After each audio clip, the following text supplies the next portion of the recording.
We never know where life will lead us or what may hinder us along the way. But while every day can feel like one big question mark, it doesn't have to.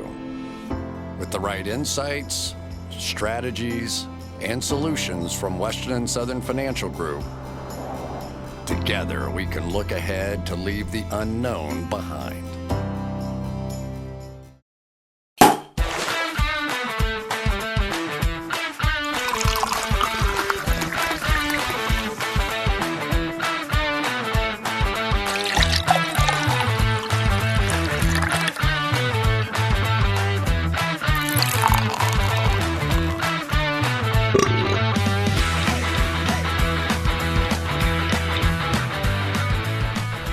You won't find a person more stoked than me when I saw your mommy in that group chat, by the way, that was Green Bay Packers shareholders. So all those people, like season ticket holders, what is that? That's my family. That's your whole family. That's They're incredible. That's freaking incredible. Your mommy ends up breaking the Aaron Rodgers is at Green Bay Packers camp. And you don't even tweet it out before the other guy did. Yeah, Rob Domofsky beat her to it. That's just ridiculous. That's Me just too, ridiculous. Yeah. And so what when you first got the text, what was your reaction? I mean, it was I first got the text. My action was like not surprised because my mom's just a monster. She does that. Yeah, she does this. So for some context, they live in Green Bay. They're like 3 blocks from Lambeau. And so classic. But my mom, she wakes up at like 6 a.m. every day, like maybe even earlier sometimes, like 5 a.m. She wakes up super early. Sometimes later. And just houses coffee. Like she houses coffee in the morning every time I go to like to see them and try to work in the mornings. All she's doing is just yapping to me, like, because she's just like going. She probably will have, no joke, 4 cups of coffee before 9 a.m. Am I in love? 4 cups of coffee before 9 a.m. And so she's just saying anything that comes to mind. And so she's out there overlooking whatever Murphy coming in. And so she's just saying whatever the hell comes to mind. Hey, where's Aaron? Just like talking her mind. And she says, where's Aaron? To Mark Murphy, and Mark Murphy replies, he's here. And then Rob Domofsky tries to get in, and the journalist saying, was like, oh, could I quote you on that? And Mark so Murphy's she like, didn't say, can I quote you on that? No, she just like immediately texts me. She's like, Mike, oh my God, Mike, say that Aaron's here. That's tweet it. And then calls me and is like, oh, tweet it. It's like, it's breaking news. And I'm like, okay, cool. And then before that, I log in Twitter and see Rob Domofsky's already tweeted my mother asking Mark Murphy if Aaron's here. And so I'm like, yeah, I can confirm that. That's my mom that asked that. That's sensational, dude. That is sensational. She is how I'm sure. I'm imagining like if like the standard mom in America reacting to that. How excited was she? Like she had to been like, oh my God, I broke news. She sent me like every news article that mentioned that it was her that asked this question. And then she screams, have a good season, Aaron, to Aaron as he's walking in. And that you see that on all the videos of Aaron walking in, you can hear my mom yelling, have a good season, Aaron. That's incredible. And she had that picture you dropped on Twitter too. Like she took that picture. She took those pictures. Adam Schefter retweeted the picture my mother took. So that's so sick. So it goes without saying we're going to get her on the pod. Yeah, we have to have her on the podcast. Maybe in the morning too. It sounds like she's at her best. Yeah, I was going to say maybe like 7 a.m., 8 a.m. she'll be cooking. You won't get her. She'll talk maybe we more get her out to Cincy too. I don't know. I'm not against pulling out all the stops. Actually, she was just telling me they might come through Cincinnati next week. Maybe we get her in studio. Yes, 100%. On the podcast. 100%. All right, we can do that. I'm all for that. I am all for. You know me, man. I'm all about it. That's going to be freaking awesome. Let's go ahead and get into this podcast here. You hit me up late last night. It's like, hey, let's change gears here. Let's go attack some season predictions, some season superlative predictions. We're going to look at most improved team, most declined team, hottest seat for GMs, hottest seat for coaches, a handful of those things. And then I think it's going to start as we march forward on 2 episodes a week, doing more of this kind of 2021 NFL season final predictions. I want to look at division winners, OY D-Roy, final Super Bowl, all that type of stuff before the Hall of Fame game. We're going to be doing 2 episodes a week, probably through the first few weeks of August. Rebrand's going to hit in a couple weeks. All you have to do is stop playing around with the logo, Mike. It's on you. We're your approval of the logo away from pressing go. We got a new trailer video for it. We got, obviously, the name is finalized. You got to get the logo, the colors, all that stuff. But once you get that approval on the logo, we're going to have to hit go. I'm aiming for the first week as we prepare for the Illinois game because we're going to Illinois, Nebraska, August 28th. Let's get the freaking rebrand done before that game. We need to get done. All I'm just going to say is I don't want to fucking foam finger on our logo. All right. I just don't want to foam finger. All right. We can make that decision. Other updates on 2-for-1 drafts are going to be formally 2-for-1 drafts. Yeah. Probably going to go up to 3 episodes a week, either the week prior to that August 28th game or the week after. What we're going to do there, mailbag episode. Going to get your mailbag questions in. Going to be super exciting. I know last year we had a lot of success and a lot of engagement around the mailbag episode, so going to continue to do that this upcoming season. And if you are in Champaign, we're going to be there. Yeah. August 28th, 1 o'clock game, Nebraska, Illinois. Brett Bielema's season, and we're going to have to hit the bars after. I was going to say, we're going to have to finalize our schedule here soon to all the ones we're going to hit. We also know we're going to be at Notre Dame Cincinnati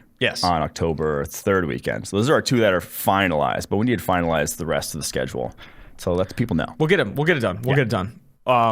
The other thing I'll mention, I know I mentioned it already, but Florida State head coach Mike Norvell and Missouri head coach Eliah Drinkwitz at the back end of the show. And if you follow my Twitter, Mike, I've been talking to you about it too. This Drinkwitz guy is crazy, man. I think he is the next young gun in college football. What he's done, the success he's already had, only 2 years as a head coach, 12-1 as his own OC and head coach at App State, wins the Sun Belt in his first year ever as a head coach. Gets brought up by Missouri in December of 2019. COVID impacts everything, March 2020. Still goes 5-5. Also upsets LSU in a shootout in the SEC in his first season, while assuming head coach and offensive coordinator duties, calling all those plays.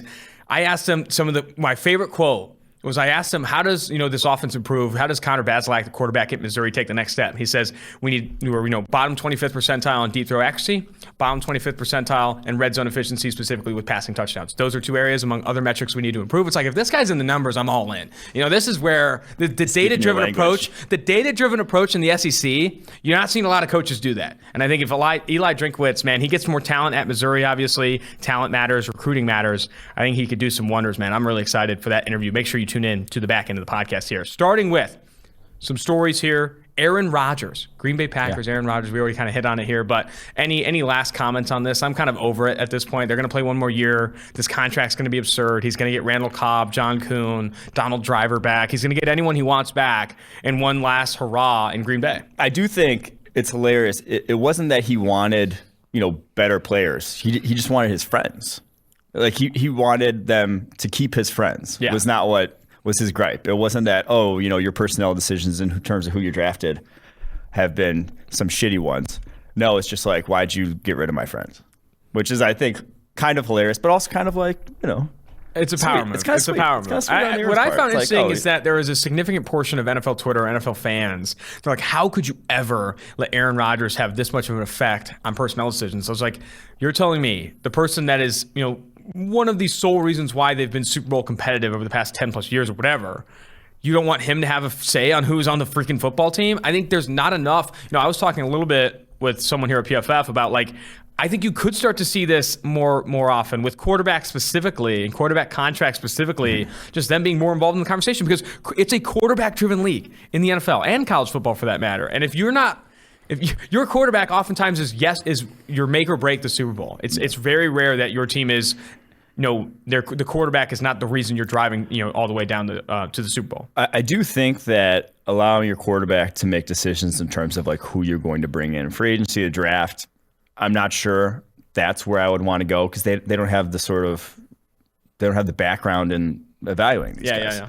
But I do think in terms of player retention, it's a big thing. If he likes a guy and he wants him to stay with the team, even if maybe you got to overpay, or maybe even if that guy wasn't in your long-term plans, that's something you got to take into account. Fair. Losing a guy is a friend on the team, someone that he relies on, someone that he feels comfortable with, and especially Aaron Rodgers over the course of his career has always spoken to, targeting and throwing to receivers that he trusts, and the trust aspect. Keeping those guys is something that they should have prioritized or should prioritize. And I think that's a big reason why Rodgers and them got to this point. I also think there's the other part of that too, is receivers that you currently have or players that you're currently playing with. If he's this is not a fit for us, he is not playing well, we need to get an upgrade here. Maybe he doesn't have a say on the specific name you're bringing in, but it's hey buddy, this guy's not good enough and we are not good enough. We need to make an improvement here. So the other thing that happened yesterday, Xavien Howard officially requested a trade in a long message that Adam Schefter ended up pushing out, mentioned things like he's not even the highest paid player on his own team and it's not close. He feels disrespected underrespected by the Dolphins, undervalued.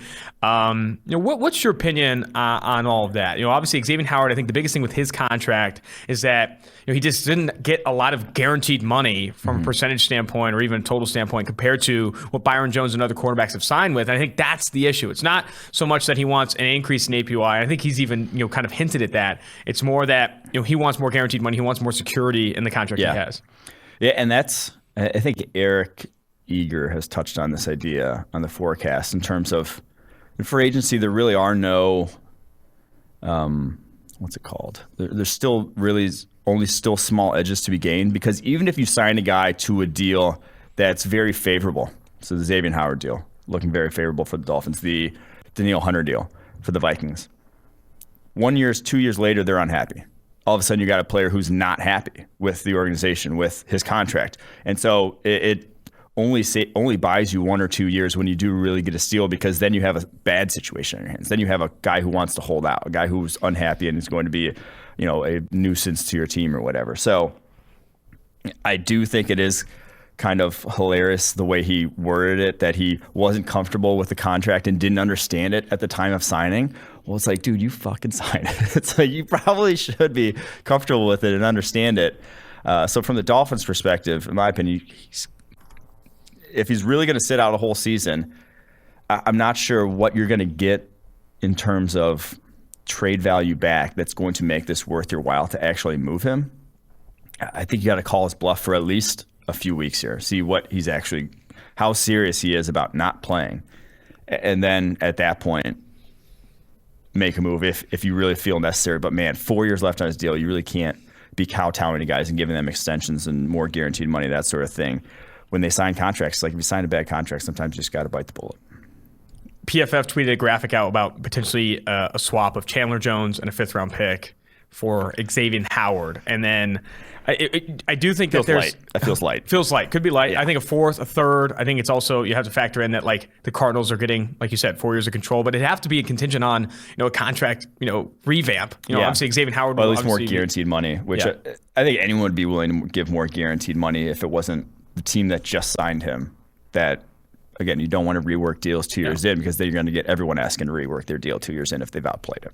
So what are some landing spots? I think we talked about it already on the Monday podcast. I think the Cardinals make sense. The Las Vegas Raiders make sense. I think they've those are two teams that I've seen consistently tied to the Xavien Howard name. I think Saints fans wanted him, but I don't know that they can make it work from a cap perspective. The Saints can make it work from a cap perspective this year. Yeah. Maybe not like the next 3 years. Yeah. They're not going to make anything work the next 3 years. It's going to be the same song and dance we saw this past offseason, probably for a couple more off seasons. But I wouldn't count them out. The team that I'd be interested to see if they make a play is the 49ers, because they have the space, the need. Obviously, Sherman ain't walking through that door right now. And they are close to competing. Like that, he's a great scheme fit and could be the guy that puts you over the top this season. But again, I don't know if they have the trade capital at this point. They might have to be a player swap. But that's the team that I really stood out in terms of looking at cap space and need as they could be making a move. But I'm not sure who else really stands out. It might just be someone who's kind of an under the radar, not necessarily a competitive team trying to find that last piece. Before we jump to the predictions now, I have to mention Western Southern, a fantastic sponsor of the 2-for-1 Drafts podcast. In these uncertain times, life is full of questions, like when should I start thinking about life insurance? But however difficult these questions may be, Western Southern can help you answer them. Backed by over 130 years of experience, together we can look ahead to leave the unknown behind. Western Southern Financial Group, life insurance, retirement, and investments. How I went about this process for most improved team, most declined team, and the other ones that we've mentioned, I have my pick. But then I also have the other teams in consideration. I have some other teams that I was like, I consider these teams, but this is my pick. You go ahead and kick us off first, and then I'll go. And then for the second one, I'll go first, you go. Kind of a little snake draft action. How do you feel about that? Okay, I can do it. So most improved team. Most improved team. I'm going to go with, this one's tough, but I think on a number of fronts, they vastly improved. It's the New York Jets. I think they were the worst team in the NFL last year. Obviously, they didn't finish with the worst record, but I think they were quite easily the least talented team in the NFL. And now you come in, you bring in Elijah Moore, Corey Davis, Elijah Vera-Tucker, Zach Wilson, and Michael Carter offensively. You completely revamp that offense that was pretty putrid last season. Defensively, obviously, didn't bring in as much. That side of the ball is still going to be a massive issue. But I think the biggest thing here is you go from Greg Williams to Robert Salah, where it's like, that's a night and day difference as a defense coordinator, in my opinion. And so they still have the pieces along that defensive line. Added Carl Lawson. I do think this is the most improved team. Maybe not record-wise. I think the Jags might edge them record-wise in terms of wins improvement. But I do think just talent-wise, they brought in the most of any team. I think that's a good selection. It was not in my consideration, though. I went honorable mention Washington football team. Obviously, adding Ryan Fitzpatrick, I think, is an upgrade. They also bring in Curtis Samuel, De'Ami Brown. I think they made a lot of investments, to move that team forward. I think defensively, too, you're going to see a lot of development, not necessarily saying that's why they're the most improved, but I do think they added enough pieces to where this team is going to be a lot better than it was last year. But my pick is, according to PFF's Improvement Index, the most improved team from Kevin Cole's statistics here, is the New England Patriots. And I've been saying that all offseason. I think New England Patriots are the most improved team. Bringing in Hunter Henry, Jonnu Smith, Nelson Aguilar.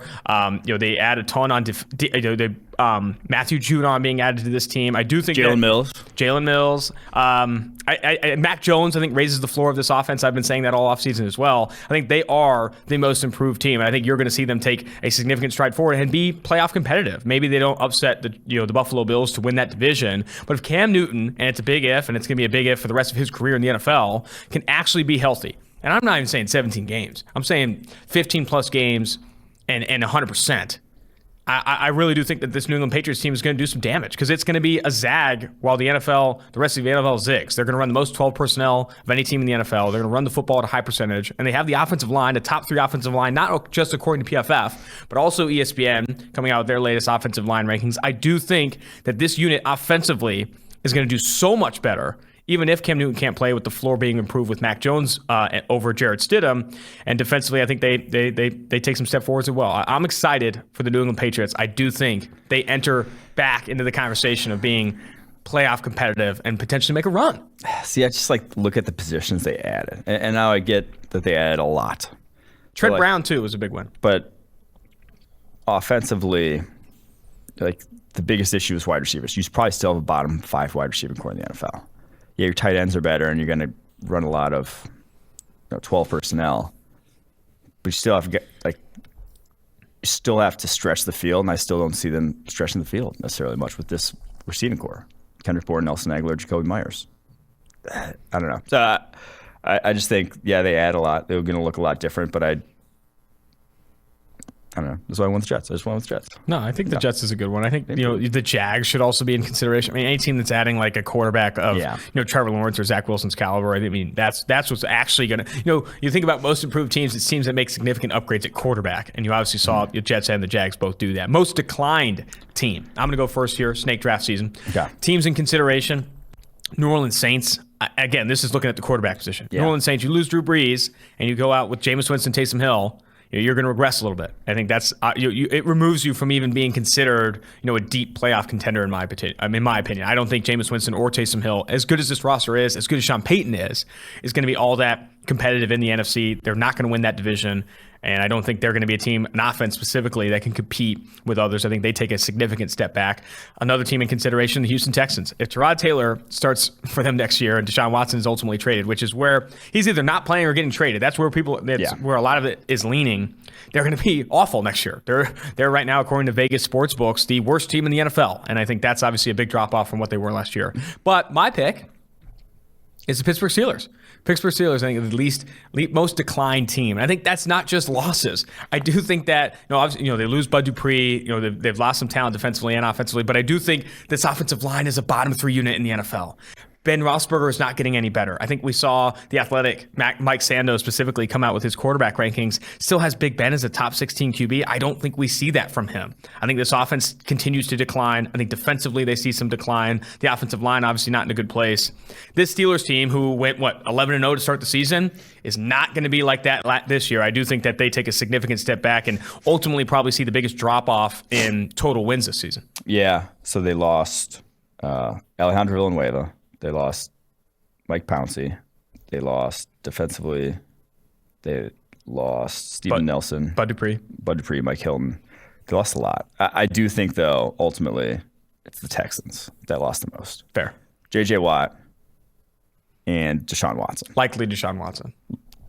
Either way, Deshaun Watson. Yeah, I'm adding Deshaun Watson to this list. He's not going to play for the Texans this season. So, J.J. Watt and Deshaun Watson. Like, that is an insane amount to lose from both sides of the ball.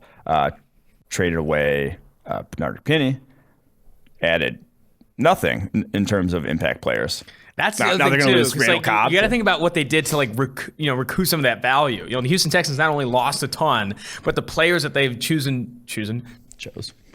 to bring in have all been not significantly impactful players. They're losing Randall Cobb too. Randall's going back to Green Bay. That's going to take a step back.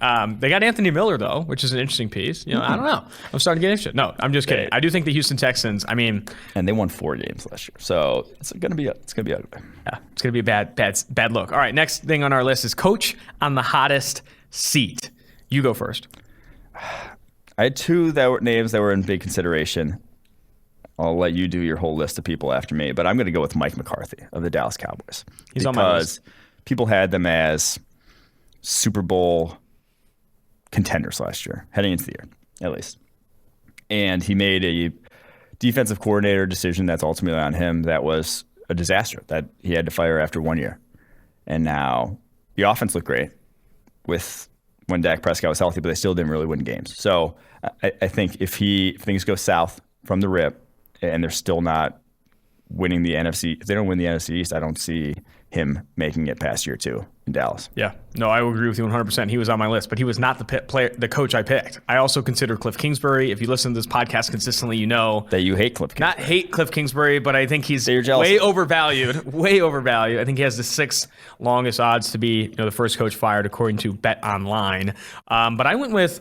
And I think Mike McCarthy was my number 2 pick here because for all the reasons that you said. The expectations in Dallas this year are to not just win the division, but also make a deep postseason run. Dak Prescott signed to this big deal. They got CeeDee Lamb. They have Amari Cooper, Michael Gallup. Defensively, he loves Trayvon Diggs. They just signed Malik Hooker. There's DeMarcus Lawrence. They should be. The linebacking core is absurd. Jabril Cox, Keanu Neal. Yeah. There's a lot of reasons to feel good about this team winning 10, 11 games next year. And if Mike McCarthy can't live up to that, the expectations might be too high and he might be on his way out. But the coach I went with, Zach Taylor here in Cincinnati. He is not – the Bengals have been bad. And now I'm not even saying they have to win a ton of games, but if this offense is not top 15, top 12 in the NFL this year with Joe Burrow year 2, Jamar Chase, T. Higgins, Tyler Boyd. I know the offensive line isn't great, but it's not, in my opinion, a bottom 5 unit, a bottom 8 unit. I think they can be better than that. If Zach Taylor can't figure it out this year offensively, they could lose every game, but still have a top 12 offense. And I think he gets another chance. If he can't get to that, I don't think he sees another year in Cincy. Yeah, I could agree with that. Just that Mike Brown firing a coach midseason does not seem like his. Yeah. I could very well see him this being his last year, but I'm not sure it's going to happen week 5 if they start 0-5, something like that. So, fair enough. Next one on the list here is GM on the hottest seat. I'll go first. All right. Man, I don't know how I feel about this one. So I'm not going to say Ryan Pace. I think Ryan Pace is easy. He should be on the hottest seat, but I think he could be my pick here. But I want to bring up another name that needs to be discussed. Steve Keim. That was mine. Dude, I don't understand. I don't understand. Obviously, Pace is probably actually on the hottest seat, given that people were even considering it this offseason. But my God, Steve Keim, we need to figure it out. The allocation of resources here have not been good. Things have not panned out. And he's not even being discussed as this GM on the hot seat. Every single year, it's he just continues to approach these draft classes. I don't know. That's a hot seat for me. And he's got Patrick Peterson going out after the fact saying that he felt like he was lied to over the past, 6 months. You've done the articles. Read off these draft classes. Okay. This is the ultimate nail in the coffin that I can't honestly believe he's lasted this long. That obviously not going to call for anyone's job, but this is just his first 2 picks. Here's his first 2 picks every single year as GM. 2013, Jonathan Cooper, Kevin Minter. They're not in the NFL. 2014, Dayon Buchanan, Troy Nicholas. 2015, DJ Humphries, Marcus Golden. Humphries has panned out. Has ultimately panned out, but he was rough there for about 3 years. 2016, Robert Nkemdiche, Brandon Williams, cornerback Brandon Williams, who was a running back before that. Not good. 2017, Hassan Reddick, Budda Baker. There you go. You got Budda Baker. 2018, Josh Rosen, Christian Kirk. 2019, Kyler Murray, Byron Murphy. The number 1 overall pick, though. 2020, Isaiah Simmons, Josh Jones. TBD. This past year, Xavien Collins, Rondale Moore, but you got one hit of that in 8 years of your first 2 picks, and a lot of guys who aren't even in the NFL. And Kyler Murray, I think it's important to bring up that context that that was given to you. You were number one overall. Your team was drafting number 1 overall. Yeah. So that one, that one, you can't really give a guy credit for that one. It's the other ones that it's just that's not a good track record. And then you have the classic, just in my opinion, bad sort of business when you sign a guy and then have a guy sign a guy in J.J. Watt to then trade a guy in Chandler Jones. It's like you have a bird in the hand. Why you search for a second bird? Yeah. Why you try to fit 2 birds in that one hand? This is now just going nowhere. But that's like the Bengals, what they just did. Like that just is not, in my opinion, good business to continually do things. I mean, it's not good for the culture either. I mean, people want to see the turnover. Yeah, you don't want turnover in your roster like that. Man, I'm glad we both aligned on Steve Keim there because I thought it was just going to be a Ryan Pace, shit show. But here we are, Steve Keim. I mean, take a look. And the track record speaks for itself. Yeah. Next on our list here is QB under the most pressure. Can I go first here? I know it was snake draft. Okay. Because I think there's 2 ways to think about this. QBs that are in a position where if they don't play well this year, they might never play again. Like a Trubisky type of thing where now he's the backup in Buffalo and maybe never gets an opportunity to start. I guess there's another way. There's 3 ways. There's they're like, hey, you'll probably play again, but it's not looking likely you're going to stick with the current team that drafted you very highly. Yeah. That's like the Daniel Jones tier. He's not in my list, but that Daniel Jones tier of hey, Daniel Jones doesn't play this well this year. He might get another chance to start, but I don't think he's going to necessarily be with the Giants. And then there's this other tier, the Baker Mayfield tier. Talk about pressure. He's going to play somewhere. He's going to start. But if he shows out this year, he's going to get paid a ton of money. If he doesn't, the contract extension might not be as big. My pick ultimately. There was another tier in my opinion, which was you have 20+ sexual assault allegations against you. That is, I guess, pressure unique to one player in the NFL for sure. I love also, just a little side piece here, there was a couple tweets, a couple conversations about, I think Adam Schefter on a podcast said something like, it's hard to do, hard to work with, think about Deshaun Watson's future with all that crap flying around. It's like, no, let's address what that is. I think it's important to bring up the number, the sexual assault allegations, 22. There's 22 sexual assault allegations against Deshaun Watson. That's not crap. That's not something. That's not dirty laundry. That's significant detail that you need to add in. But I went with Drew Lock. Ooh. Drew Lock is under the most pressure. Not only to start this year with Teddy Bridgewater, but also if he does get to start, I mean, that leash is going to be freaking tight. That leash is going to be, might as well not even have any length on that thing. It's going to be grabbing him by the collar. And as soon as we don't see any success, Teddy Bridgewater's going in. I talked to Shelby Harris, a couple of days ago. And he's like, I want the quarterback who turns the ball over the leash. You see Drew Lock start throwing picks out of the gate. I don't know. I think Teddy B ends up, I think it's possible Teddy Bridgewater starts week 1. But if he doesn't, the pressure on Drew Lock to perform is going to be massive. There's also a very good chance that if he doesn't perform well this year, he might be that backup Mitch Trubisky. That's what I ultimately went with. I went a different route, and I agree Drew Lock is under a ton of pressure. I think it's Sam Darnold because he got traded for a lot of stuff, and he's gotten excuses made for him every step of the way, but he does not have a big money deal in tow. Carson Wentz has had a big money deal. Matt Stafford I thought of also.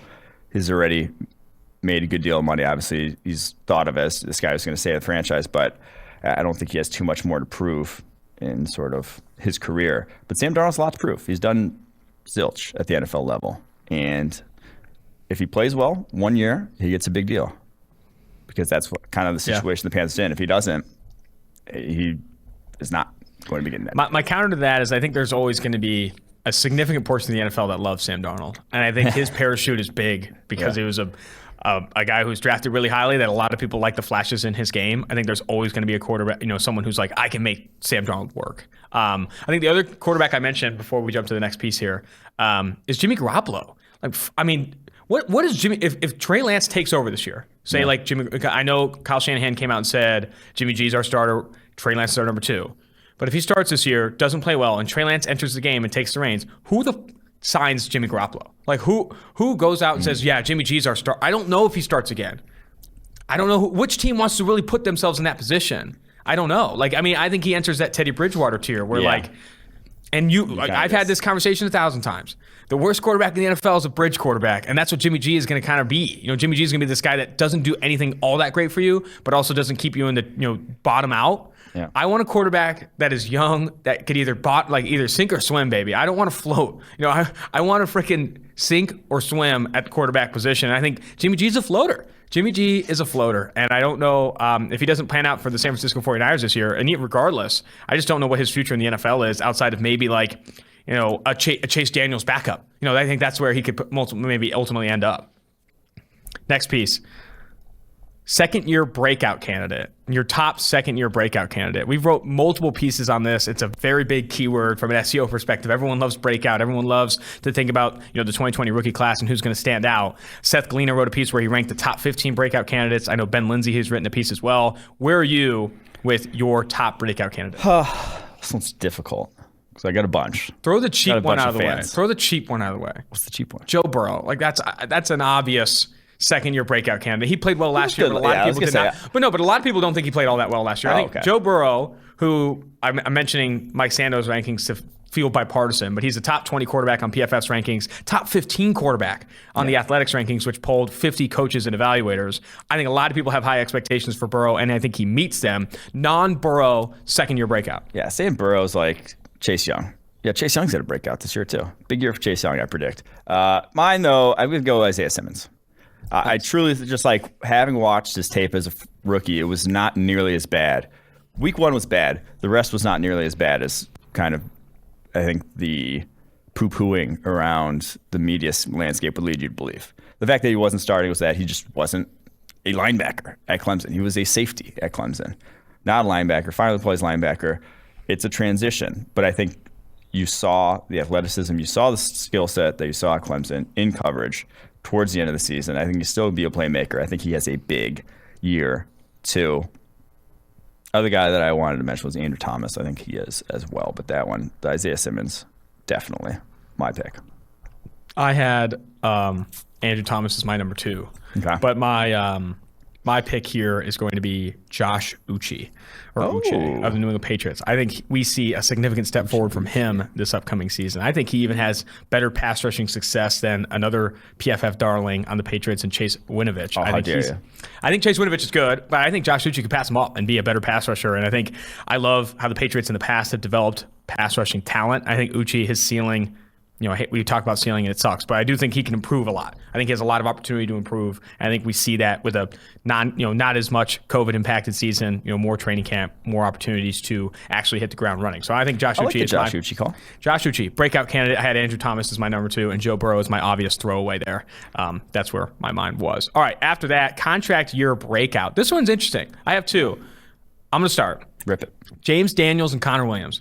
2 interior offensive linemen that we always see. We always see, offensive linemen. We talk about the developmental very sexy curve. Picks. I went for pure sex here.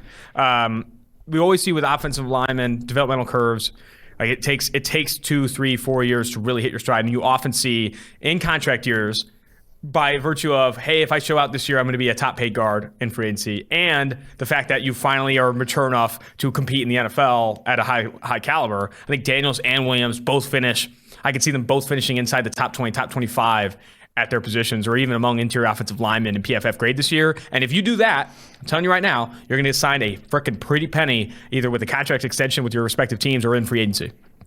No, I like those calls. I think Connor Williams has already started to come around in a big way. Last year was a career year for him. So I like that. I had a few names here. This is basically just who were my favorite players from the 2018 draft class that didn't end up, that haven't been good yet.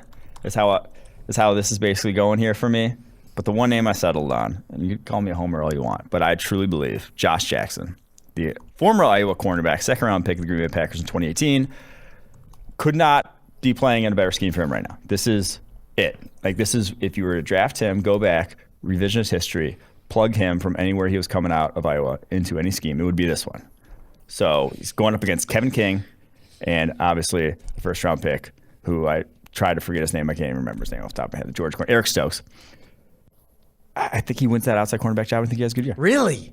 When you asked me to come out with a contract breakout for this podcast, I was scrolling through, obviously, the 2018 draft class, because that's where a lot of these guys will be in contract years. I saw Josh Jackson, and I was like, no way think Renner actually chooses Josh Jackson because he has not panned out. You're expecting a significant turn of events for Josh Jackson, so I guess we'll see. I will say my other pick. I have two other guys I'll mention here. Nathan Shepard of the New York Jets. He looked like he was on a trajectory to be that guy. After 2 years, had a kind of a down year 3. I think coming out of Fort Hays State or whatever he came out of, D3. I think this is the year. Very physically imposing DT.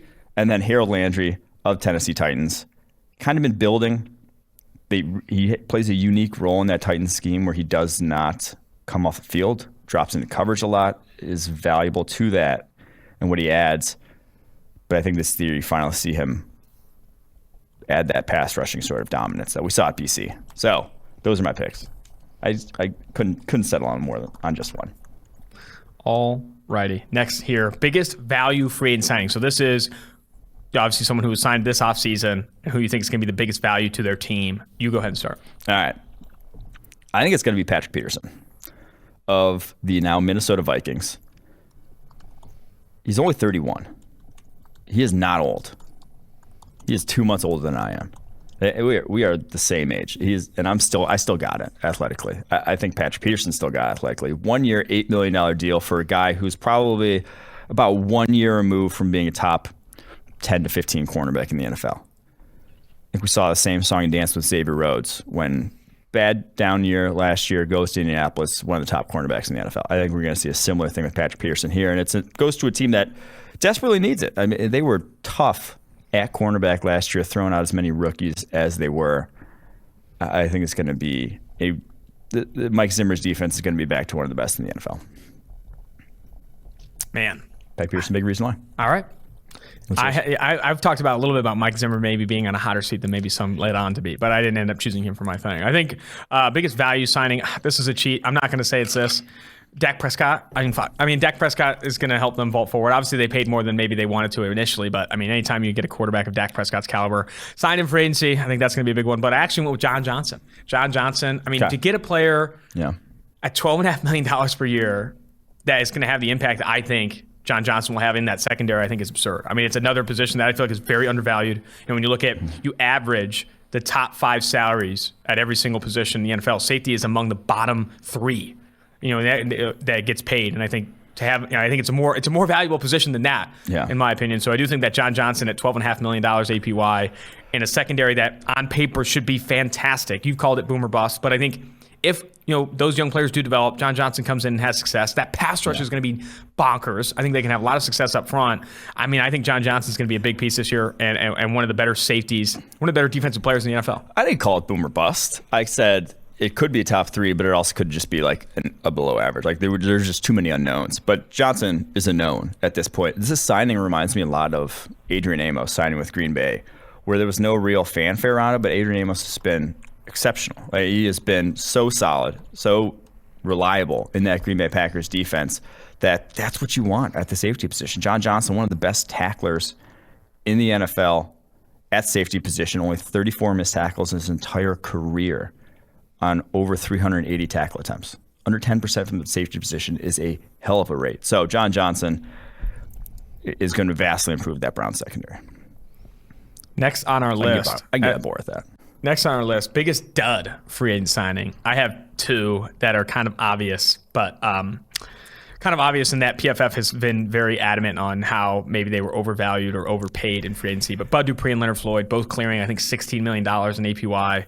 I don't know. They might not be duds. I'm not saying Bud Dupree and Leonard Floyd are going to be legitimate negatively impacting their teams, but I don't think they're going to live up to that expectation. I guess I looked at it that kind of superlative as who's going to be the most overpaid and not necessarily live up to that dollar figure. And I think both those guys are not going to have the sack totals that you're necessarily looking for. The impact, you could have the sack totals with obviously Aaron Donald there helping Leonard Floyd get some one-on-ones, but I do think they're not going to have the impact of that $16 million figure. Yeah, I just think you want, just situationally, Bud Dupree, what he was doing in Pittsburgh. He will not have a more favorable situation rush the passer anywhere else in the NFL. Yeah. Like any other scheme, any other defense, he was on a team that won a lot. So when you're winning a lot, you get a lot more opportunities to rush the passer, whether it's towards the end of games when other teams are in obvious pass situations, like you get more opportunities where you're going to rush the passer, and those are obviously more favorable to producing. and you're on a defensive line with 3 other guys who are probably top 10 sort of pass rushers at their respective positions. That's not Tennessee. You got maybe one other guy like that in Tennessee right now. Maybe 2 if Harold Landry does his thing. But you got one other guy like that in Jeffrey Simmons, maybe. You just don't have the talent around you. You will be a focal point. And when you're the focal point, suffer to produce. And so all of that, and he has 1 pass rushing grade over 70 in his career. 1 season with over 50 pressures in his career. That was my pick, obviously, Bud Dupree. I just don't foresee him being that much of an upgrade over Clowney. Yeah. It's going to be tough. I think that's going to be, and again, I don't even necessarily. He's coming off an ACL, and he tore his ACL. So I don't even think necessarily it's going to be like, oh man, he's going to be a liability. Like Leonard Floyd and Bud Dupree are going to be liabilities. Like, no, I just don't know if they're going to be worth all that money they dumped into both those contracts, Tennessee and the Los Angeles Rams, respectively. Biggest impact rookie. You go first. Can we non-quarterbacks? Non-quarterback. Yeah. I did non-quarterbacks for me. Non-quarterback, and this one, I don't think it's close. I think there's one answer only. Oh, God. It's Jamar Chase. Yeah. It's Jamar Chase. I have a different answer, but yeah. It is. You go from maybe I don't want to shit too hard on AJ Green, but he might have been the worst X in the NFL last year. Like the worst pure outside receiver. You don't want to shit on him, but you just freaking hit him with that monster? He probably was. Like he just was not. He's not that guy, pal. He just was not. TikTok? Is that a TikTok trend from the boys? It was. Oh my gosh. He just was not. And I told you this theory before after I watched that Jamar Chase one-handed grab that was all over Twitter from Burrow. Burrow just never adjusted to the speed or lack thereof of AJ Green. He always just assumed it was Jamar Chase on the outside. And so he was overthrowing him left and right. Now he's not going to be overthrowing Jamar Chase because Jamar Chase runs a 4.3. So I do think that, to me, he is going to provide the biggest impact for his respective franchise year 1. I went with Jamar Chase as my number 2. Okay. I went Kyle Pitts as my number 1. Julio Jones obviously leaving Atlanta. I think he's going to be the clear number 2 in that offense. So much that I think he's going to have a rookie tight end season that we've really never ever fucking seen. Like I honestly think he's going to be that good. I don't know. Mike Ditka went for over 1,000. He's going over 1,000. I think he's going to go over 1,000. I think he can't with a 17-game season and how he's going to be the clear priority in that offense. And I honestly think that, we are forgetting just how good he was at Florida. I think I watched an interview with him. The Atlanta Falcons social media team did an interview with him, and you just talk about like how surprised he was last year and how much he feels that he's still developing as an athlete, still developing because he's still so young. He's like 20, 21 years old. Yeah. I do think that Kyle Pitts is going to come in and freaking change the narrative real quickly. Immediately be, a top 3, top 4 tight end in the NFL, maybe top 5. Let's call it top 5. Mm-hmm. And where, with such a massive target share leaving that offense, I think he's going to dominate, man. I think he's going to be a freaking target monster, a stat monster, and really be one of the more impactful, players, most impactful rookie. Jamar Chase, I think what he does for Joe Burrow makes him kind of an obvious answer, but I think Kyle Pitts would be the other person I'd put in the conversation. I had one other one, and just a quick side note on Mike Ditka. He went for over 1,000 yards in a 14-game season as a rookie at tight end. He didn't go for over 1,000 yards in any other season the rest of his career. That's kind of insane. But the other guy I thought of was Rashawn Slater, just because of purely who he's replacing. You go from Sam Tevy, 52.9 overall grade at left tackle last season, the 32nd ranked offensive line at the end of the season, to now Rashawn Slater, who, even if he's just an average offensive tackle, that's a huge upgrade. So I think he's going to have a big impact as well. Going to react to this because it's happening live as we're recording this podcast. Uh-oh. Colts offensive tackle Braden Smith, 4-year extension, $72.4 million, and $42 million guaranteed. A guy who played guard at Auburn. That's what, 18 a year? That's the same, like in the same space where Colt Miller signed, who obviously was a highly drafted. Like Braden Smith was not even a first rounder. Like to get that money as a development, like originally a developmental player, that is one of the more, like, talk about success stories in the NFL. Braden Smith coming in, going from guard to right tackle, and playing at just a league average level for kind of the first year, and then second year, and then slightly above average and continue to improve. That is rewarding a player that has done, more than what was expected of him coming out. An 82.7 PFF grade since 2019. That's 12th among all offensive tackles in the NFL. Like, my goodness, Braden Smith, have yourself a freaking day. That is money earned. Every single college offensive tackle that is asked to move to guard should say, go fuck yourself after that. He's making $2 million more a year than Joe Thuney. Joe Thuney is he's making like $6 million more than Corey Linsley. Joe Thuney's like a top 5 guard. Braden Smith's like a top 20, top 15 maybe at his best. But that's the tackle market versus the guard market. That he's making shortest arms in the NFL. Shortest arms in the NFL for tackles. Yeah. So every single tackle who has maybe short arms and wants to be kicked inside should just say no. Because you should tweet that right now. Costing it would yourself. Do numbers. It would do numbers. Costing yourself money. That is. I mean, you talk about like obviously like Braden Smith. I think like we said, top 20, top 15 offensive tackle in the NFL. You have to pay those guys though. You have to pay top 20, top 15 offensive tackles, and that's what Braden Smith has been over the past 2 years, and you have to expect continues to be, overcoming a lot there. Man, congratulations, Braden Smith. Also, a guy I talked to in the pre-draft process, Mike. Really smart guy. Do you think you're the reason why he played so well? I don't want to say like I need to be in the conversation, but I should be. People should be talking about exactly. The fact that my name hasn't been mentioned yet, I guess, is kind of a concern for me. All right, last one here, and then we'll jump to the interviews with Mike Norvell and Eliah Drinkwitz. Biggest dud rookie. I got 2. I'll start. Okay. Xavien Collins, already in legal trouble. I also don't think linebackers rarely have a significant impact. As in their first years, we saw that with Patrick Queen, among others. We saw that with Devin White and Devin Bush. It's a hard position to play. Going from college to the NFL, it's even harder when you're going from Tulsa and you're already dealing with legal issues and different distractions for Xavien Collins. The other one I mentioned, because he's already on the COVID list, talk about distractions, Kadarius Toney. I mean, if you are missing reps right now, it's going to be very difficult to contribute in year one. So I'm not necessarily saying these guys are busts. I'm just saying I could see year one not being maybe as expected for those guys. No, yeah. I went focused on like the real top picks. And the one guy in there that I'm not even going to call him a bust. I just don't see how he makes a massive impact as Jalen Waddle. You have Devontae Parker, Will Fuller ahead of you on the depth chart. You have an offense that I would not describe as high volume passing from what we saw from a season ago. And obviously it's new OCs, co-OCs there.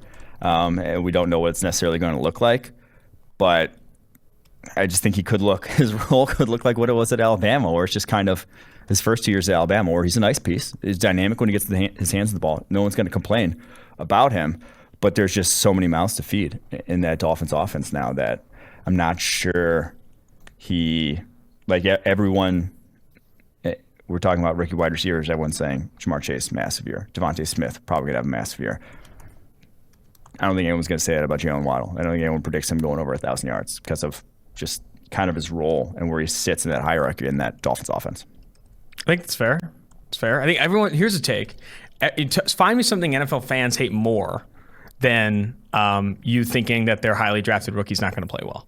It could be any. You could have hated. You could be a Raiders fan. You're just a diehard Raiders fan, born and raised in Oakland, and you hate Alex Leatherwood. It's like, if we pick Alex Leatherwood, I'm going to be really upset. They draft him. It's like, I don't care. I'm going to live and die for him. And if you make fun of him, or you say, like, I don't think it's going to be a good pick, or I don't think he's even had a good game, there's going to be fans that are just really upset. There's something about attacking hope. This could be even more of a psychological thing. Attacking hope for fans can be really difficult. Some Tony Robbins stuff. Actually, I got a meeting with Tony Robbins after this. This has been a fantastic podcast. I love this idea. I think for next one, we continue to hammer some of these predictions, get more specific with division winners, season totals, all that type of stuff. I think that will be a ton of fun. Now that rosters are wrapping up, we're going to see training camp, we're going to see preseason. I'm excited, man. Football is freaking back. The last week without football for a long time, for a very long time. College, NFL, oh my God, I'm freaking stoked. Let's go ahead and jump now to interviews with Florida State head coach Mike Norvell and Missouri head coach Eliah Drinkwitz. Now joining the 2-for-1 Drafts podcast is current Florida State head coach Mike Norvell. Mike, great to have you on the show. Appreciate you having me.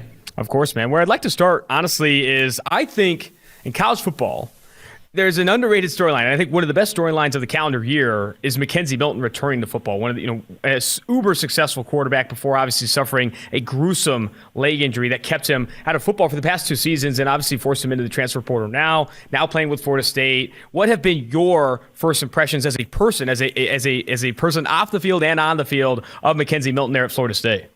Well, Mackenzie and I have an interesting past together. We competed against each other for the years when I was at Memphis, and obviously he was there at UCF. And you're just such a tremendous competitor. And I had an unbelievable amount of respect for who he was, what he stood for. It was devastating, the injury that he had, for somebody that competed against him, but then also just seeing the path that he's had to take and all that he's had to put into it. He's somebody that you want to cheer for. He's somebody that he was about the right things, a great competitor, tremendous leader, has just made an impact everywhere that he's ever been. And as this opportunity presented itself, back in late December, January, it was a no-brainer for us. And Mackenzie brings a tremendous amount of leadership. A guy that has had success at every level.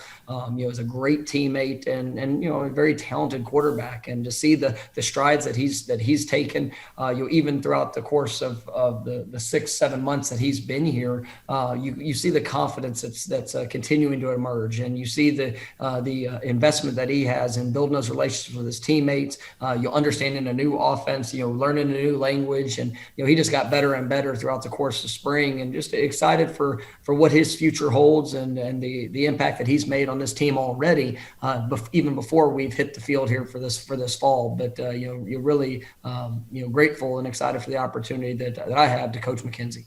What update can you give around Milton's health and where he's at physically? What weight he's back up to. I'm sure it was very difficult for him to work out and maintain weight he was previously at UCF. Where is he at physically right now, and what has that process been like, that rehabilitation process, and how far along is he there? No, it's gone extremely well. And Mackenzie actually got full clearance probably 2 weeks into his time here at Florida State. We were very confident in where that was going to go, but he got his full clearance. And throughout the spring, he's been able to really build on the workload that he's been able to do. It's been impressive to watch. And he puts everything that he has into each workout that he takes part of. And, to see, not only the work that he does on the field, but off the field, in the training room, you can see the appreciation for each day. And it's something that's really worn off on a lot of our guys. You're seeing what it takes to have to respond to something that, was unlike, something that, many of us have ever had to experience. And, just his attitude, his approach, he's doing everything full clearance. He looks great in all that he's being asked to do. And we're excited for him to hit the ground running once we get going in fall camp. Last question here on Milton before we press forward with other players here. What's the latest surrounding the quarterback competition between Milton and Jordan Travis? Obviously, Travis had some success this past year, but Milton, a highly regarded, transfer. The latest I've read is that you have not named a starter for the opener against Notre Dame. Are you still? What are you still looking for in that competition? I guess any update would be great. Just continued growth, continued development. You've seen the guys, what they've done throughout the summer months, the work that they've done, outside of, the required, 8 hours a week. Those player run practices, the things that they're doing, taking that ownership, continuing to develop, building that continuity within their teammates and their overall understanding of the offense and what they're being asked to do. But, they really pushed each other, and we've got a great quarterback room. It's a you mentioned those two. We've got a couple of young guys that I'm excited about their continued development as well. And competition, it brings out the best in everyone, and those guys are going to continue to compete. And we're looking forward to being able to see how this plays out as we get to fall camp. Let's shift gears here to Andrew Parchment, 6'2", 175-pound wideout transferring from Kansas. The guy is another new face, kind of expected to make an impact for the Noles this upcoming season. What did you see from him on tape there at Kansas? And I guess what are your expectations for Parchment this upcoming season?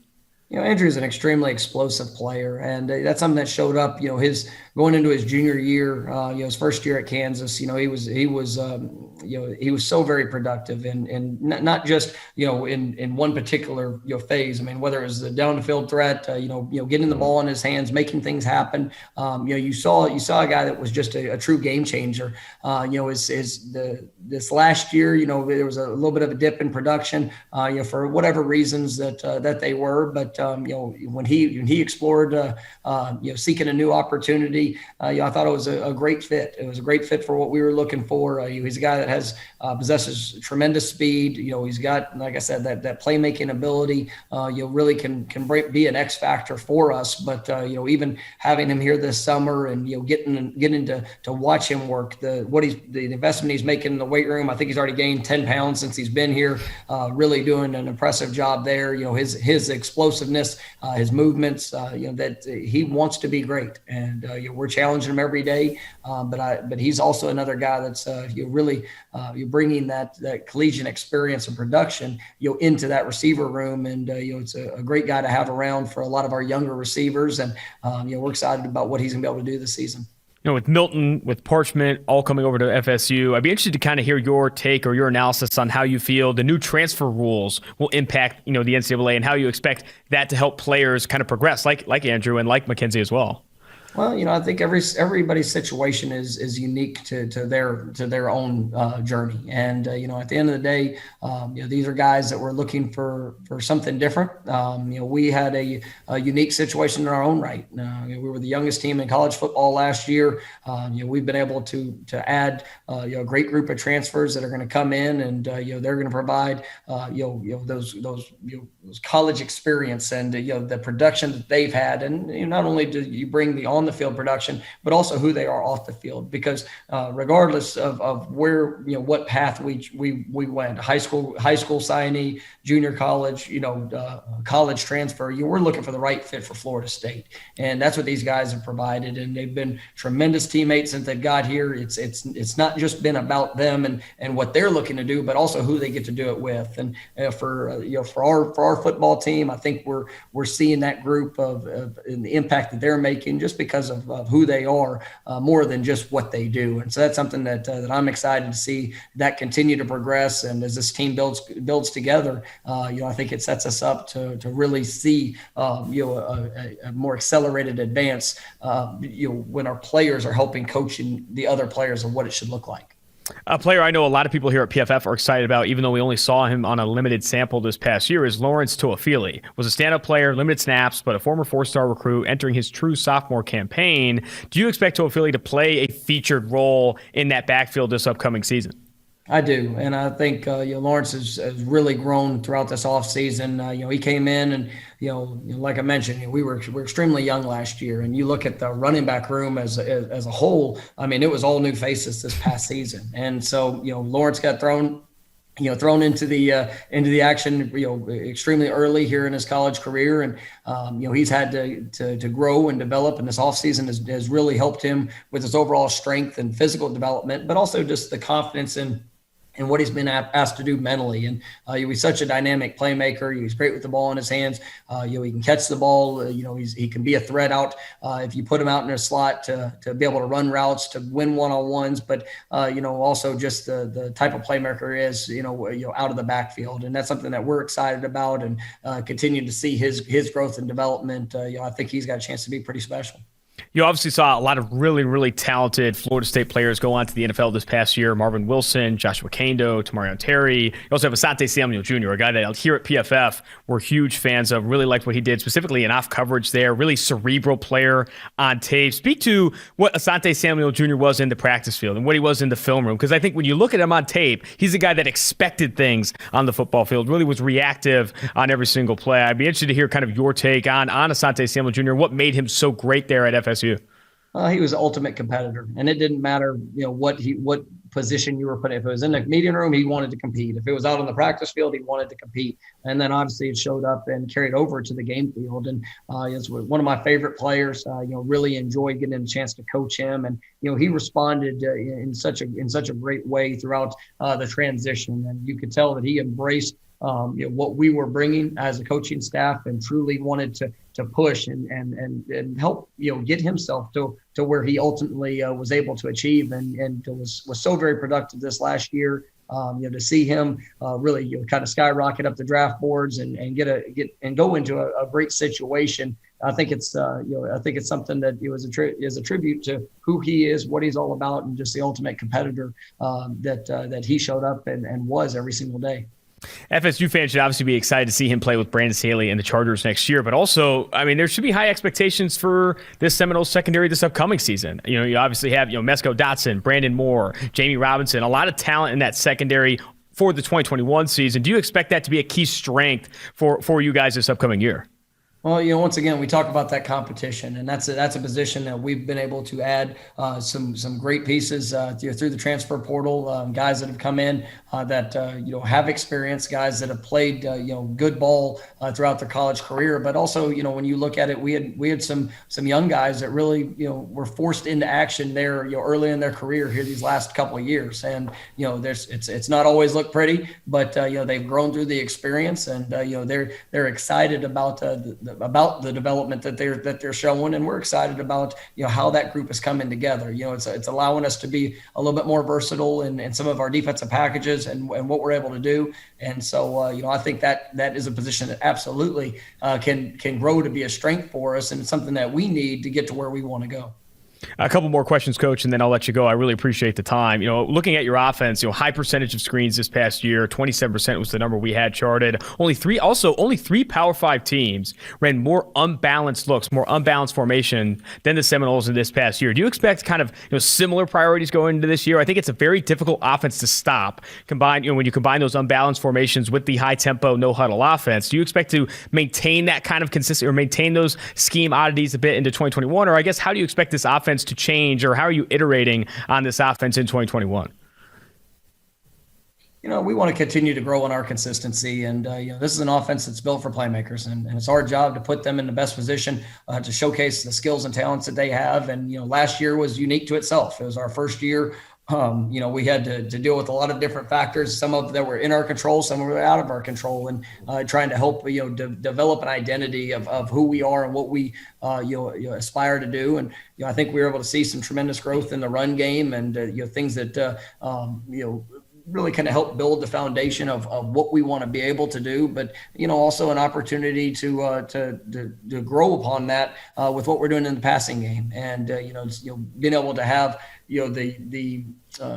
the consistency in our production, and being able to have those guys step up. I think it's something that has all of our coaching staff excited. We're going to be unique in trying to showcase our players' skills and talents, and whatever method and ways that we need to do that. That's something that we take a great deal of pride in trying to help showcase. And so that's going to be our focus as we move forward, and let this identity of this year's team truly show and develop throughout it. Last one for you, Coach. Obviously, really pressing news with the NIL rules and how that's impacting the game. I think we saw Nick Saban say today that Bryce Young is getting nearly 7 figures in NIL deals and these types of things. One, do you have any players making that kind of money? And I guess two, how do you expect these new rules to really impact the NCAA and impact this game? Because obviously, it's going to have huge impacts. Well, it's a new day in college football, and it's exciting to see these players be able to benefit from their name, image, and likeness, and the work that they put in to put themselves in these positions. Our biggest thing is continue to help educate our players, and our guys they're doing a great job with it. The understanding of what opportunities in front of them and how they can best capitalize on that. We definitely have guys that are benefiting from different opportunities, and things that they've been able to already kind of enhance and promote their themselves through the NIL. It's an exciting time, and that's something that through our Apex program we've been very proactive here at Florida State, and our guys they've taken a great deal of ownership in helping develop that brand and push their brand for who they are and what they're all about. So it's definitely an exciting time for Florida State. It's an exciting time for our players, and I'm looking forward to seeing how that continues to push and challenge the things of college football from what has always been to obviously where we're going. Really fantastic stuff, Coach. Really appreciate the time. Thank you so much, and best of luck this season. I appreciate you having me on, and go Noles. Now joining the 2-for-1 Drafts podcast is current Missouri head coach Eliah Drinkwitz. Eliah, I've been looking forward to this all day and actually all night. You are working late tonight, my friend. It is 11 p.m. ET. You are all about it, man. We're grinding right now. Hey, that's part of the job description, man. They pay us a whole heck of a lot of money not to complain about the job we get. So I'm blessed to be a head football coach in the SEC. I was driving up to the hotel tonight, and I remember in 2006 I was an assistant coach at Springdale, Arkansas, and we played in the Hoover Southeast Select 7-on-7 tournament and went to the Galleria Mall to kill some time between games. while the SEC media days are going on. And to think that now I'm one of the coaches involved in it it's kind of crazy. So shoot, man, this is an awesome opportunity. I don't look at it as anything else. Well, you've earned it, man. I think for those who don't know, I mean, Coach Eliah Drinkwitz is an insane story. I want to kind of give some people some background here. You worked your way up. You started as a quality control coach with Auburn, got to Arkansas State, NC State, App State, all the way up to App State, where you led App State in your first season as a college football head coach to a 12-1 year, a Sun Belt championship. Quickly scooped up by Missouri, hired in December of 2019, and still managed to exceed expectations in a lot of ways in a COVID-impacted SEC debut in 2020. I don't know a better way to say this, but who are you, Eliah? And how surprised are you, or I guess excited that you at this rapidly developing and suddenly successful coaching career? Well, I'm not going to use the term excited, because if it was a drinking game, we would be extremely drunk at the end of this night, because coaches use that term so much. But I feel like it's just I don't know. I know exactly who I am. I can't really explain how I've gotten this opportunity other than we work really hard. I'm surrounded by really good people, and the players buy into who we are on a daily basis. So I really just – I don't know. That was a weird question, because it was a lot of flattery, and I'm not really dealing well with flattery. I kind of view myself as an underdog, or really more of a hungry dog who just wakes up every day to try to prove that he belongs here. Yeah, I mean, I don't know if you'll be an underdog for long, man. A lot of success already. I think what's incredible is, honestly, with that COVID-impacted season, I'd love to hear kind of some more detail, because it had to have been just an absolute swirl of new things being thrown your way, because you're going from, obviously, App State, you get hired on by Mizzou, 4 months later, the biggest pandemic of our lives hits, and it completely affects if a college football season is going to happen and all of those stuff. Any details on that transition, and honestly just how you managed so many new things, so many new events in such a short period of time? Yeah, I think, too, not to add on to it, like really make myself sound good or any of us sound good, is we have kind of forgotten how much social unrest there was last year. And I think 100%. The combination of the COVID plus social unrest really made that job last year one of the most high stressful day-to-day operations that I've ever been a part of. And I think the biggest challenge for me was to just take it day by day, control the things that you can control, focus on the task at hand, and put one foot in front of the other. We had this quote that said, you don't have to have it all figured out to move forward. And that's really was our motto. Like, we don't have to have it all figured out. Just keep moving forward. Just keep moving forward. Just keep moving forward, and keep gaining ground. And even when you couldn't see how it was all going to come together because of what you had done in the past, you learned, okay, just keep moving forward and we'll figure it out. And that's kind of how we went. I'm not going to say I leaned into it like Apollo 13, but it was kind of that mentality, right? Where we have no idea how the hell we're going to get back to Earth. We've got all this stuff and we got to figure it out. And that's kind of what happened. What else is incredible, looking at your background as well, is you said in an interview with The Athletic that you don't have an offense coordinator, and you said in an interview that it allows you to step away from being the head coach and focus on ball. You also coach the quarterbacks every single day. Talk to me more about how you feel that is an advantage, and why you prioritize that, and why you're so confident in being successful in both those roles. Obviously, again, stacking onto who the hell is Eliah Drinkwitz, and that he's able to come into the SEC and be an offense coordinator and a head coach and have all this success. Well, I learned a long time ago, my ass, my hands, right? If my ass is on the line, my hands are going to be involved in it. And so the opportunity to be the head football coach didn't come to me by being a head football coach. It came to me by being a quarterback's coach and an offensive coordinator. That's the strength of who I am. And so we play to those strengths. I feel strongly about those things. I feel strongly about what it takes to teach quarterbacks and how you get those guys ready to play. I feel strongly about the way that we call and manage football games. And so until I feel like that I am a nemesis to the team and not a strength, that's the way we're going to operate. And it's been something that I think has been good for me. I think it's something that you see more and more, not only in the NFL, but with other colleges. And it's not something that I really want to change. 100%. I think that makes total sense. Pivoting to the quarterback conversation, there's a lot of hype building around Connor Bazelak entering the 2021 season, and rightfully so. 2019 three-star recruit that more than exceeded expectations at the helm this past year. Led a top 5 offense from an efficiency standard in the SEC. What's the next step, though? What's the next step for Bazelak and his development, and what are your expectations for him this upcoming season? Yeah, I mean, we have a couple of metrics that we have to improve on. Obviously, our deep ball accuracy and our red zone passing, obviously touchdown throws are two ways that we can improve the game. I think the other thing is just that mental smart, not conservative, knowing when to take that shot, when to check it down, not being overly conservative and saying, okay, I'm just going to escape the pocket, or okay, I'm just going to throw it away. Like, there's going to be times when you have to fit it in there, but not feeling the pressure to fit it in there. When you looked at the games that we really struggled, obviously the Mississippi State game was probably our worst game offensively. We were trying to force the ball because we felt the pressure of the defense, our defense not performing at the level that we want to. And so I think those are all things that a young quarterback can mature and grow in, and something that he's really embraced this offseason. Yeah, I know you've raved about Basilek's intangibles. It's the competitive energy, but what do you feel, having worked with quarterbacks and coaching them every day, is the most important thing at the quarterback position, that developmental trait? You hear Mike Leach talk about accuracy and timing. We've had Herm Edwards on this podcast. He wants winners. He says the best quarterbacks win in the fourth quarter. But what do you feel is that kind of best trait or that best developmental piece that a quarterback needs most in your mind? Did Herm ask those questions during the dead period when those guys were coming on visits? I'm not sure. I can't confirm. No, I think the thing that I look for is mental toughness. I think it's toughness, both mental and physical. To me, that's the number one requirement of a quarterback. I mean, obviously, you look at the Super Bowl champion played with a sprained MCL most of the season, and you never knew about it. Talk about a guy who faced adversity, who also faced some very difficult challenges, struggled versus, that change, but never lost confidence and belief in who he is. There's going to be times where you have a bad game. You throw 2 interceptions and you ain't playing your best, but when the game's on the line with 2 minutes left, you got to go out there and your team has to believe that you're going to lead them out to win. And so that is mental toughness, man. And if you ain't got that at the quarterback position, you ain't got it.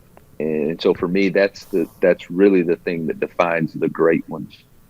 Another star in your offense, senior Tyler Batty, was heavily utilized in the offense this past season. I think he led all Power 5 backs in percent of routes targeted at 30.7%. I know in your offense, even dating back to the time at App State, you prioritize, targeting running backs. So, what makes Batty such a talented weapon in the passing game? And do you expect him to kind of continue to play such a featured role in the offense? Yeah, absolutely. He's one of those explosive playmakers that we have to continue to find ways to expand his touches. And he's a guy that has got to touch the ball, whether it's through handoffs. If you look at really our comeback against Arkansas, it was spearheaded by what Tyler did for us, both running the ball and catching the football. He's got great speed, short area quickness. He's got good hands. He's a guy that creates mismatch ability. I don't know if that's a word, but I'm sure you all start using it. But he's a guy who can do a lot of different things for us. And he's definitely somebody that we have to create opportunities for.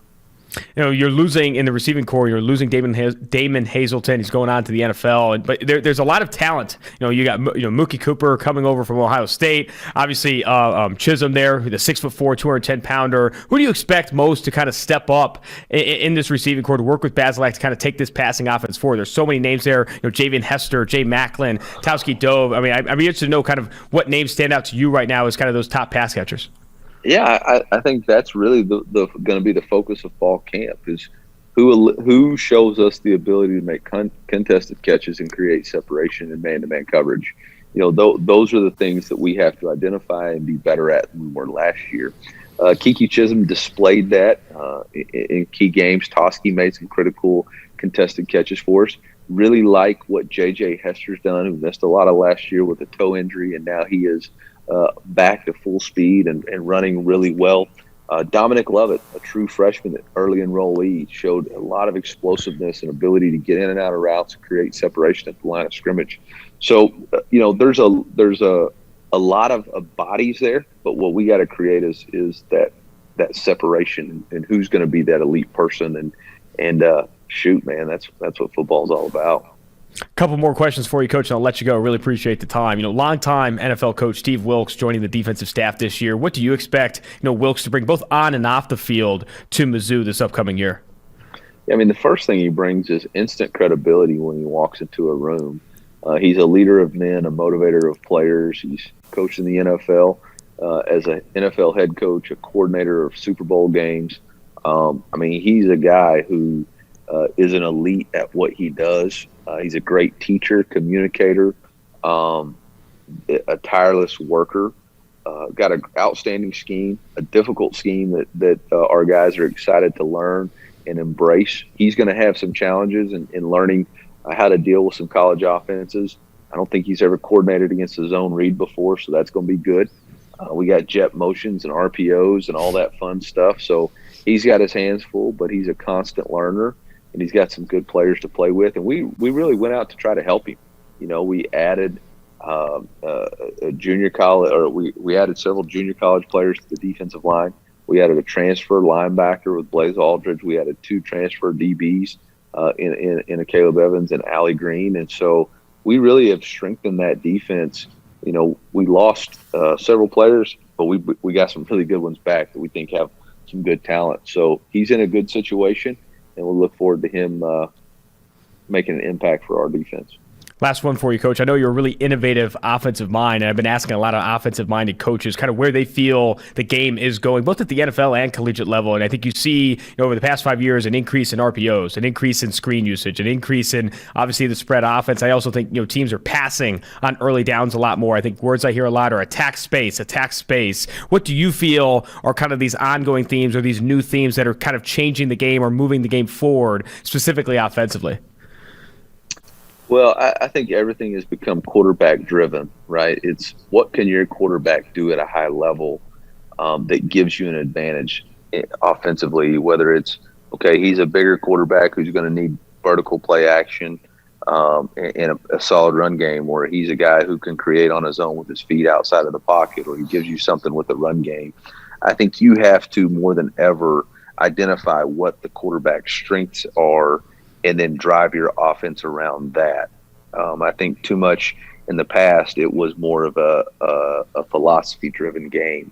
And now I think that's why you see the emergence of so many different styles of quarterbacks that have emerged not only in the NFL and college games, is that each one of them bring a unique skill set and talent, and these coordinators have figured out a way to utilize their skill set talent to move the football. Couldn't agree with you more. That is exactly how we're seeing the NFL change with Josh Allen and Brian Dable, Lamar Jackson and Roman, all that type of stuff. This has been fantastic, Coach. I really appreciate the time. Really appreciate you staying up late to talk with us, and I wish you the best of luck this upcoming year. Hey, man, appreciate you, MIZ. Support for PFF is brought to you by Manscaped, who is the best in men's below-the-waist grooming champions of the world. Where I'm at with it is that I have never been better down low. From a pubes perspective, it's honestly unreal. I am getting compliments consistently. Manscaped offers precision engineered tools for your family jewels. Manscaped just launched their 4th generation trimmer, the Lawnmower 4.0. My goodness. Join over 2 million men worldwide who trust Manscaped with this exclusive offer for you, 20% off and free worldwide shipping with the code PFF at manscaped.com. Manscaped engineered the ultimate groin and body trimmer by focusing on intelligent functionality and incredible, comfortable grooming experience. Their 4th generation trimmer features a cutting-edge ceramic blade to reduce grooming accidents thanks to their advanced skin-safe technology. I now feel confident shaving my boys. Did I mention wireless charging? The new wireless charging system uses electromagnetic induction, which can help battery length last longer.